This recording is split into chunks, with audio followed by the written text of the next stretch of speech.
Josh Dobbs doesn't even know how. I mean, well, no, like my like internal clock. You know what I'm saying? Got find out the Browns are playoff contenders in the next 2 weeks. Ravens and Steelers. Alright, here we go.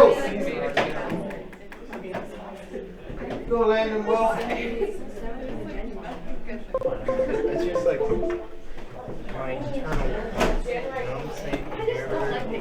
so make sure you're here now. It's like still not adjusted. So not like maybe I'm just crazy. I don't know. Vanderbilt sucks.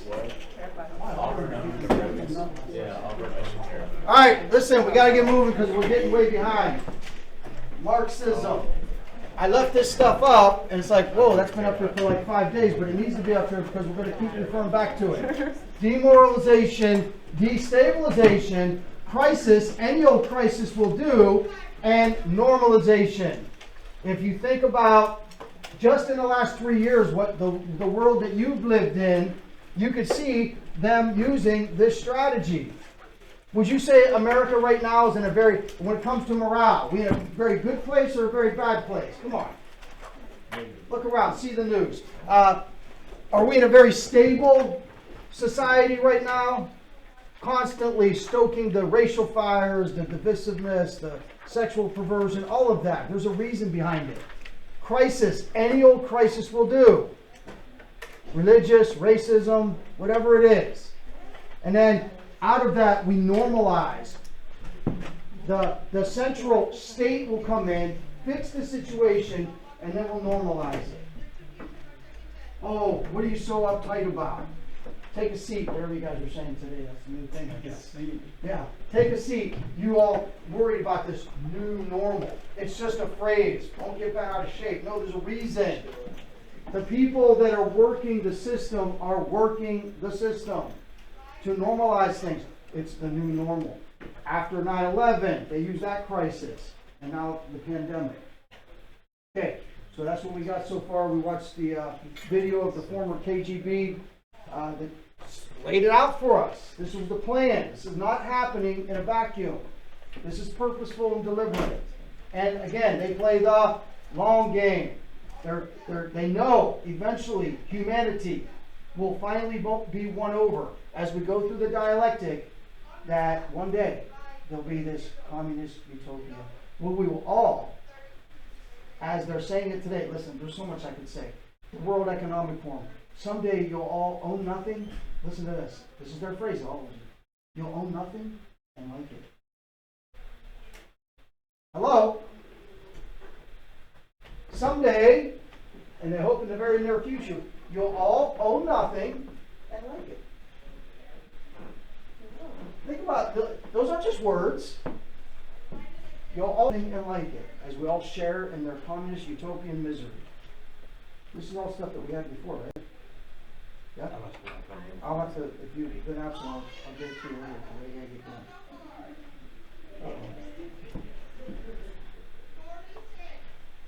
What's going on here? Alright, the Communist Manifesto. We go from the Humanist Manifesto, the secular quote-unquote Bible, to the Communist Manifesto, the Communist Marxist quote-unquote Bible. 175 years ago, Karl Marx publishes this book. He's not that big a deal, actually, at the time. He's being financed by his good buddy Friedrich Engels, who you're going to find out later. These people, they're living pretty good lives over there in Europe, not based on any work that they've done, of course. The very people that they are set out to destroy are the ones that prop them up. They gave them the economic opportunity to sit around and read all day and write their manifesto, because they didn't work for it. Their grandparents and parents worked for it. And then you find out they want to destroy the system that allowed them to have the ease of the life of ease that they had, that allowed them to promote this garbage. And it's worse than garbage. Garbage is the nicest way to put it. When you find out how many hundreds of millions of people have been killed, literally killed, not just died, killed, for the sake of creating this Marxist revolution. The desire is to destroy social structure. These are two very big words. You've probably heard them before. The bourgeoisie or the bourgeois and the proletariat. Fancy words for owners against laborers, workers. Gracie, how many of us own our own business? Very small percentage, right? How many of us are just common everyday workers? 9 to 5ers, right? Shouldn't it be easy for us, the 99%, to unite against them, the 1%? What do you think, Grace? It's 175 years later. Shouldn't this have happened by now? Come on, people. Wake up. What are you waiting for?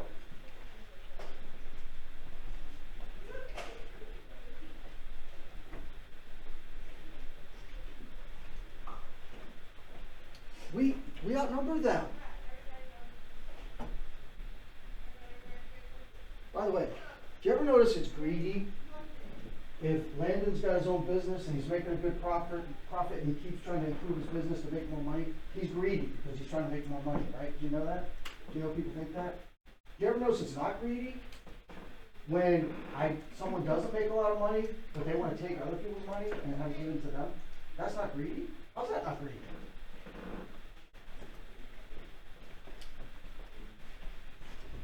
Hello, anybody out there? That's a rhetorical question, right? I'm preaching to the choir, everybody agrees, right? How's it not greedy because you don't have a lot but you want more? That's not greedy. But someone that has a lot and wants more, that is greedy. No, you can't have it both ways. Greed is greed. You want something, you want more. And it's worse than greed because you don't want to work for it. You want it redistributed. You want someone else's labor, you want someone else's hard work to be taken and given to you. Oh, Mr. Franklin, we're just trying to create a more equitable society where everybody's more equal, and therefore there won't be any need for any violence anymore because we'll all be equal. Equal in what? What is that utopian state they're trying to achieve? We're all sharing in the misery. There's no achievement, no success, no motivation, no systems in place to make you want to be the best doctor, the best lawyer, the best engineer, the best whatever.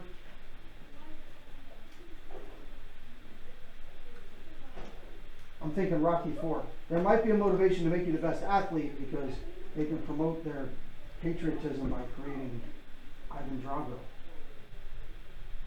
to suit their needs. So maybe there's motivation in that.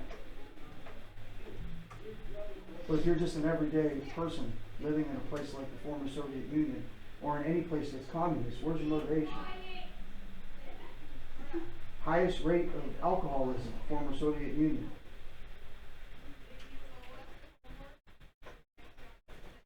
Listen, this has to be done. If you want to write in your, I'm sure it'll be in the notes at some point, I can't remember.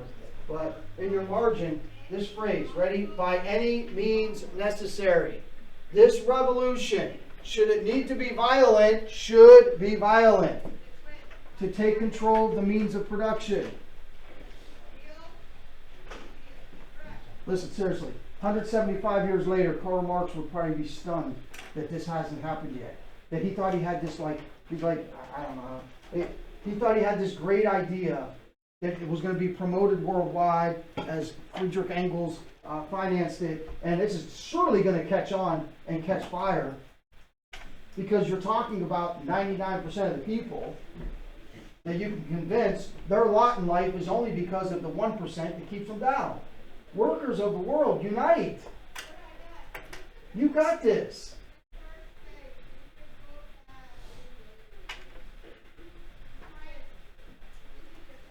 The communists disdain to conceal their views and aims. They openly declare that their ends can be attained only by forcible overthrow of all existing social conditions. Let the ruling classes tremble at communistic revolution. The workers have nothing to lose. They have a world to win. Proletarians of all countries, unite! Very few in the West have come to grips with what has happened in history when Marxists get their way. We all know about the horrors of Nazi Germany, but the slaughter of well over 100 million people by communist regimes in the 20th century seems to not have registered. Specifically, historians now estimate, only as a starting point, anywhere from 20 to 60 million deaths in the Soviet Union, 40 to 7 million in China, 2 million in Cambodia by Khmer Rouge, 1.6 million in North Korea, 1.2 million in Yugoslavia.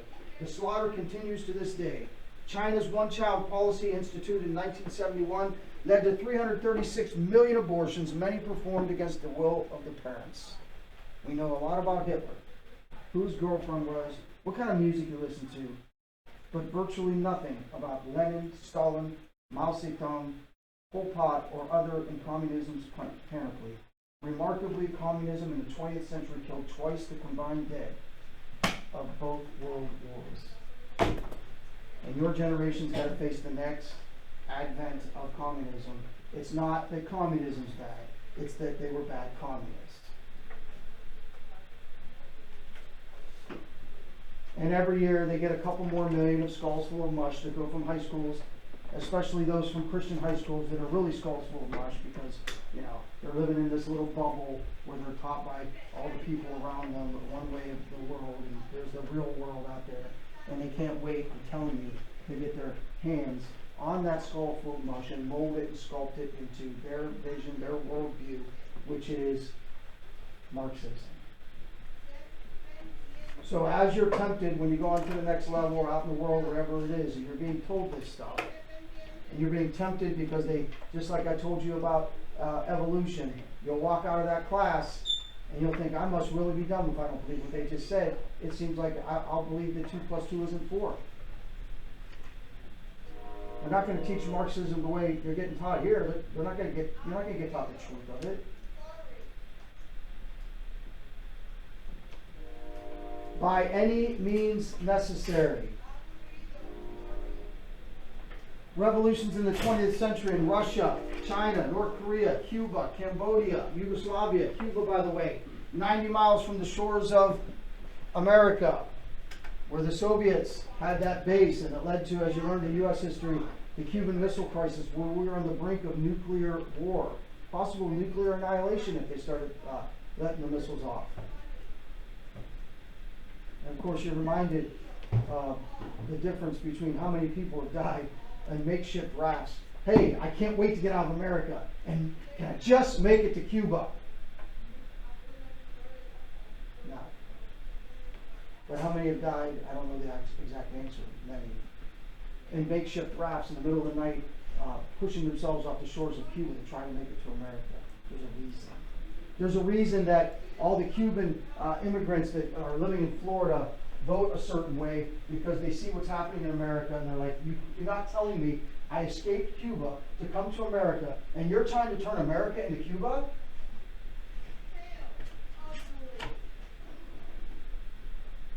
This is the last bastion on earth, as President Reagan said. There's nowhere to go from here. If we lose freedom here, it's game over. You need to know that before you go out into the world. I'm not tweaking, and I'm not sitting down. You need to know.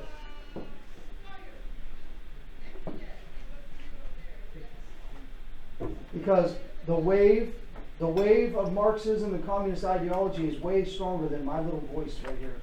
Room 306-44408. I mean, what effect am I having? I got what? 40 kids in front of me every day?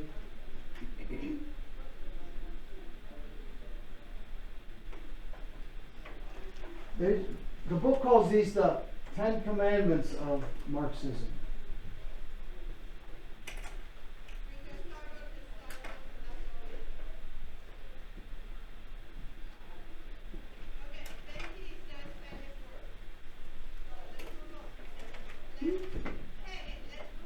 Abolition of private property. All property is to be used for public purposes. Landon. What right do you have to own a piece of this earth? By the way, aren't you Christian? Why do you think you should own a piece of God's earth? Like you own it personally. The audacity. You with me?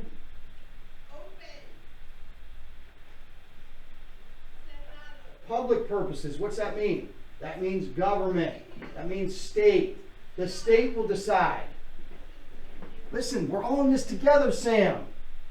By the way, Sam, if you weren't here in junior high, you need to take a couple hours, take out Animal Farm, read it for yourself. You understand the analogies that we're making, that all animals are equal. But some animals are more equal than others. And the people that are more equal than you, just try. We're just here to help you. They're here to help you. Trust them.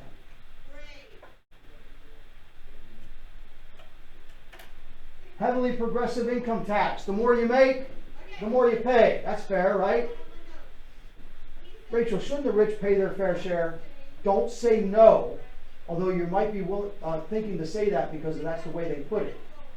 Because if you say no, they're so you don't want the rich to pay their fair share. What is fair, right? So you don't answer the question. You say, what is fair? What is fair share? If I make $1 million and I pay 10%, I pay $100,000 in taxes. This guy makes $100,000 a year. He pays $10,000. I pay 10 times the amount of taxes he pays. Is that fair? No. To them, it's not. To them, here's what's fair. And this actually happened in America. I make $1 million. This is when I was your age. I make a little before. I make $1 million. I should pay like 68% of my income in taxes. What? And then the person that makes $100,000 only pays 16%. That's what they think is fair. Called the progressive income tax. Abolition of rights of inheritance. Friedrich Engels, the financier of this whole operation that Marx was putting out there to publish his works, was living off his family inheritance. The only reason that they had time to do all this, to perpetrate this on the world, is because they were living off of their grandparents and parents who worked and built up this wealth so that they can do this. This was their way of giving back to their families. Your grandparents or parents work hard their whole life to be able to pass that wealth on to you? No, no, no, no. That wealth goes to the state. They know better what to do with it, and you didn't earn it anyway. See how they can turn it around? You didn't earn it anyway, so the state will redistribute that wealth that your grandparents and parents have accrued for you. Some grandparents and parents literally live for that reason. That literally motivates them every day to go work, so they can pass that on to you. And under this kind of a system, Marxist ideology, they want to take all the work that they did for you, and it goes to the state. That's why there's constant battles for death tax and estate tax. There are people that they had their way, it would be 100%. That inheritance that your grandparents worked so hard to pass on to you, no, you don't get it. The state gets it. After all, they know how it's going to benefit them. Don't you want everyone to benefit? You greedy pig, thinking that you should get that. And you call yourself a Christian.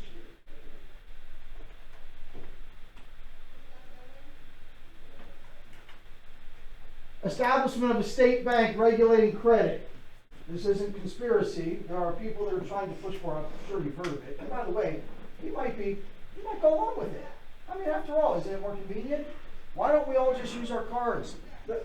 Can't we go cashless? I mean, seriously. Do we have to keep bothering with this change and cash? A central bank digital currency. It'll make everything easier. We all should join in and promote the CBDC because life will just be easier, more convenient. Oh, really? Who controls all of your credit then? Who controls the money? Who controls what's in your bank account? Under a central banking digital currency. Oh, Mr. Franken, the people that we elect, we trust them. They're just here to help you. You can trust the government, can't you? They're going to do what's best. You don't know what's best to do with your money. These are educated PhDs. They just want to make the world a better place.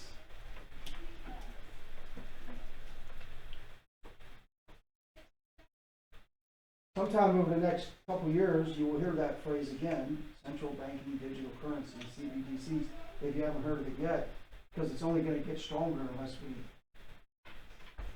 fight against it. Again, most of us don't like politics. If you don't enter your adulthood strong and firm in your stance, America's the last bastion. America goes, game over. Well, I don't like politics. I like to just keep it, God's in control. Okay. So we're just supposed to hasten it along. I wish Jesus would come back right now. But in the meantime, I'm going to go about the business of taking care of the best I can of my family and the people I love and educate them into knowing that what's going on here, by the way, at its core, is vehemently anti-Christian. So there's people that like to divorce politics and religion. Can't do it. You can deny it. You can pretend that you can say you don't want to do it. It's happening. Like I said last week, if there's a fight and only one person's fighting, who's going to win?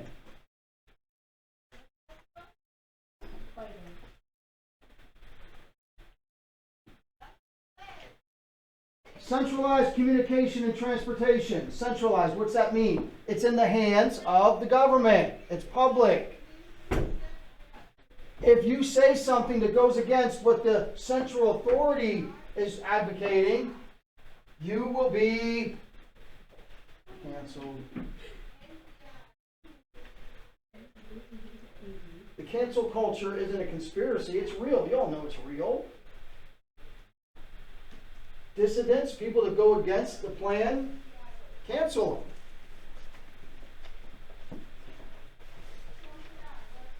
them. Of course, the state owns the means of production. Equal obligation of all to work. Listen, you all have to agree that we all have to work. We're all in this together, right? We're going to unite, and we all have to work. Of course, you all have to work. Well, we're in charge of managing all this. You guys all have to work. Because we're major, so I can't remember the names. But you guys don't, everybody's got to work. Production armies, especially for agriculture. Oh, by the way, this isn't partisan politics because, unfortunately, almost 100% of Democrats fall in line with this. But the sad news is, well over 50% of Republicans also do. We've got a very small group of people that are fighting to protect what we have. What we have.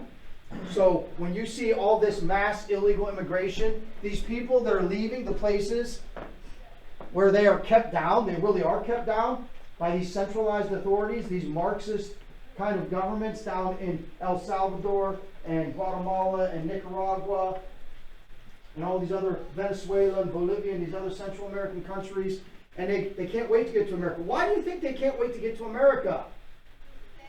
Because it's the land of promise where freedom still rings. Hello?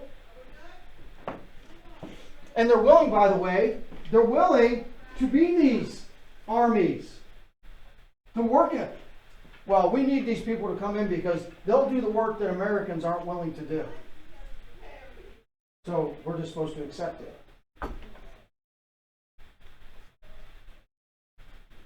Republicans and Democrats that are in power in Washington, D.C., what's being done about it? Hello? Nothing. Talk. To give you the illusion that it's us against them. While they line their pockets with donations from people like me, not me, but people like me, right? Oh, we got to fight. Let's give this candidate, and then they proceed to just go along with everything that's going on. We have some that are willing to fight, and they need to be promoted and reelected. Not just a fancy campaign slogan. How about this? Free education for all children.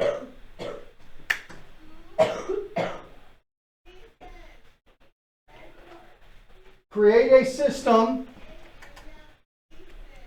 which creates a crisis And then normalize the idea that the government can take care of your crisis. Hey, all you students in the last generation, the last 30 years, that have built up hundreds of thousands of dollars in student debt, that's okay. The state will take care of it. Who's paying it? The state. Who's that? The people. Taxes. What's that? Or loans. Or, I mean, listen, if the cost of paying everyone's student debt, let's say it was 4 trillion. Let's throw a number out there. I don't think it's that much. What's 38 trillion compared to 34 trillion in national debt? See what they've created? I mean, why should the people that have been duped into going to higher education and paying all these $100,000 and now they're out of school, say they're in their mid-20s, and they're trying to build a life, and they've got this enormous mountain of student debt, and you're offering to pay it off for them? Who wouldn't vote for that?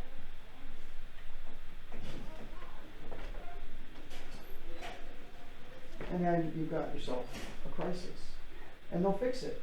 And they'll normalize the idea that government can take care of it. Again, you're being educated not to scare you, to steel you, to give you the resolve that you're not going to comply. You're going to be the people that turn the world upside down. Questions, comments? Let's David, great review.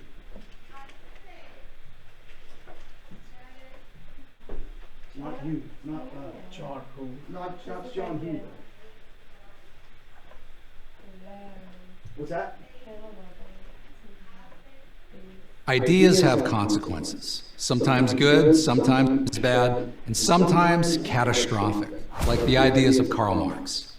Born in Trier, Germany in 1818, Marx didn't invent communism, but it was on his ideas that Lenin and Stalin built the Soviet Union, Mao built communist China, and innumerable other tyrants, from the Kims in North Korea to the Castros in Cuba, built their communist regimes. Ultimately, those regimes and movements calling themselves Marxists murdered about 100 million people and enslaved more than 1 billion. Marx believed that workers, specifically those who did manual labor, were exploited by capitalists, the people who owned, as Marx put it, the means of production, specifically factories, but who did very little physical labor themselves. Only a workers' revolution, Marx wrote in Das Kapital, could correct this injustice. What would that revolution look like? Marx and his collaborator Friedrich Engels spelled it out point by point in the Communist Manifesto. It included the abolition of property and inheritance, and the centralization of credit, communication, and transport in the hands of the state, and a lot more along the same lines. In other words, the state owns and controls pretty much everything. This notion was widely discussed and debated in European intellectual circles during Marx's lifetime, but nothing much came of it until Vladimir Lenin took power in Russia in 1917. This changed everything. Despite its repeated economic failures, Lenin's Russia, which became known as the Soviet Union, became the model for dictators around the world. Wherever Marx's ideas were practiced, life got worse. Not by a little, but by a lot. There is not a single exception to this rule. Not the Soviet Union, not Eastern Europe, not China, not North Korea, not Vietnam, not Cuba, not Venezuela, not Bolivia, not Zimbabwe.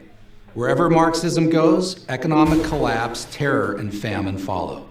So, if cataclysmic failure, meaning terrible human suffering, is the inevitable legacy of Marxism, why do so many people, and now especially young people, defend it? The most common answer Marxism's advocates offer is that they, whoever they are, Lenin, Stalin, Chavez, never really practiced Marxism. They all somehow got it wrong. Marxism, we are told, is, at its essence, about sharing what we have, from each according to his ability to each according to his needs, as Marx put it. Maybe that sounds good to you, but what does it mean? Who determines ability? Who determines need? The answer is the state, the ruling elite. Under Marxism, that's who has all the power. That's why the truth is this. Marxist dictators like Lenin. By the way, that word I had up on there, the first word in our continuing dictionary development of our vocabulary, today's word is copacetic, but kakistocracy. What's kakistocracy? It's ruled by the least of those among you, by the most inept, right? If you think about what's happened over the last couple generations, you can convince, who can you convince to follow this? You can convince those people that are way down here, whether it's financially, intellectually, socially, whatever their cause is, whatever their lot in life is, they feel like they're the underdog. They feel like they're the ones that aren't achieving. And you send them, you make college free for them. You send them to college to get educated. They write papers. You guys are all experiencing it right now. I heard Jamin and John talking about it a couple weeks ago. What is this factory of just writing papers? Do these people even grade these things? And you're just out there writing papers, and they're teaching you to think like they think, and then you get a piece of paper, and now you've got a degree. And now you think you mean something in life, and you go into media, education, and politics. And you take over those situations. You're not skilled, you're not intellectual, you're pseudo-skilled, pseudo-intellectual, and now you've risen to the heights of these institutions, and now you're making all the decisions for everybody else.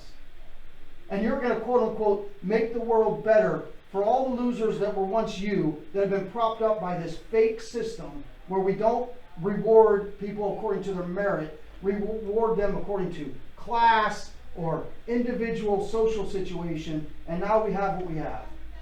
We have a kakistocracy. These people, because they have a piece of paper or initials next to their name, are no more intelligent than you. Right now. No kidding.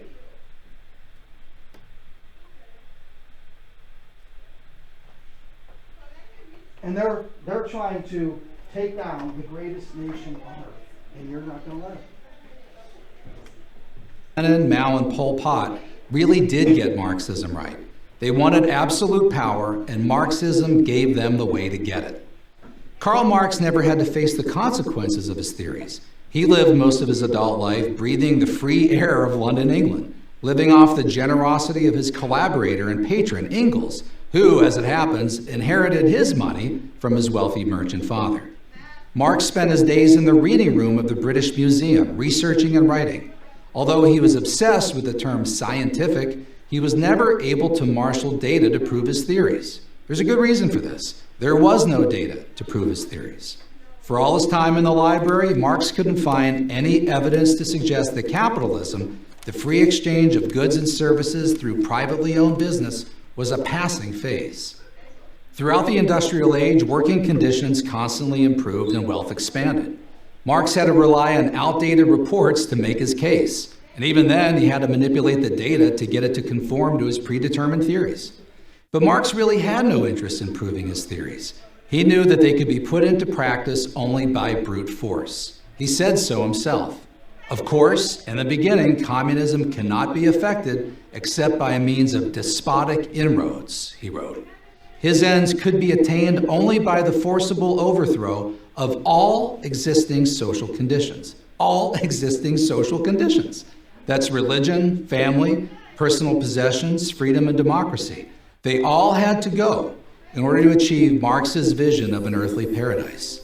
But since few people give up their liberties and property voluntarily, creating a Marxist state has always required guns, prisons, and summary executions. Marx's many disciples, from Lenin on, never considered this a problem. Some, like revolutionary poster boy Che Guevara, considered it a bonus. I don't need proof to execute a man, Che is said to have boasted. I only need proof that it's necessary to execute him. If you're still a fan of Marxism after all the death, suffering, and destruction it's caused, that's your right. But own up to it. Don't hide behind the "it's never really been tried" line. It has.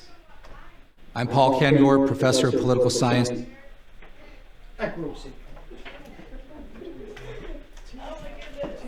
One more thing. We'll end with where we left off last week. Dialectical materialism. Take a seat. Chill out. Take a seat. Put him down, lose. You're still not. I'm not losing. I'm still chill here, you know? Say that phrase to yourself so it doesn't sound so foreign. Dialectical materialism. I know it's a weird phrase.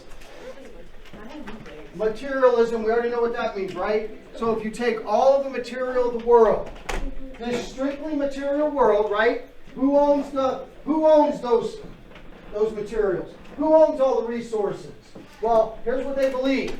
this dialectic that as we go through the years, generation after generation, there'll be a thesis, an antithesis, a synthesis, and we'll keep progressing towards communist utopia. As the people each generation more and more wake up to the reality that they can own the means of production, we'll go from slaves versus free men to the serfs versus the aristocrats in medieval Europe, to workers versus owners during the Industrial Revolution, and someday we'll all be living in this classless utopia as the struggle continues through the generations. Marx probably wouldn't believe that it hasn't happened 175 years later. But the Marxists believe it's going to. And by any means necessary, they'll make sure that it happens. And once again, you are the fertile ground to make it happen. Lost.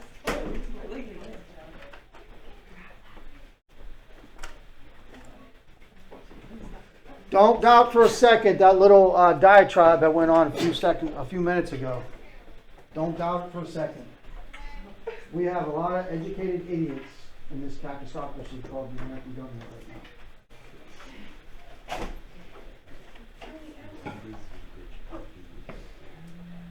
And if I don't show up to work tomorrow, surely would you do anything if the FBI showed up to my house? I would protect you. Oh, I would be so sad. I would drive you away. You mean you're like a pervert? Yeah. What would you do if I showed up at the airport with? Bro, you could easily lock the door. Not leaving.